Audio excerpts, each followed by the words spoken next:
কি গাছ দেখে মনে হচ্ছে আজকে আবার কিসের ভিডিও নিয়ে এলাম? এটা হচ্ছে আমার মিষ্টি জলপাই গাছ।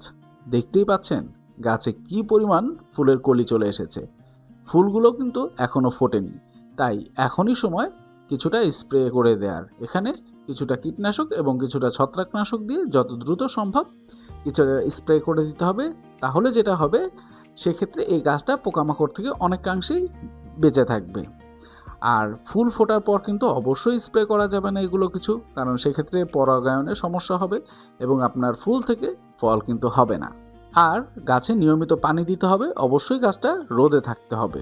আর যখনই গাছের ফুলগুলো গুটিতে পরিণত হবে তখন কিন্তু অবশ্যই আরেকবার স্প্রে করে দিতে হবে, না হলে কিন্তু পোকামাকড়ের আক্রমণে গাছের এই ফলগুলো ক্ষতিগ্রস্ত হতে পারে। আর আমি চেষ্টা করব সামনের ভিডিওগুলোতে এই গাছের ফুলটা কখন ফোটে, ফুলটা কিরকম দেখতে হয়, আমি কিভাবে এটার পরিচর্যা করছি এবং ফলগুলো কিরকম হয় এবং কি খেতে কেমন হয় সেটাও আপনাদেরকে জানাবো।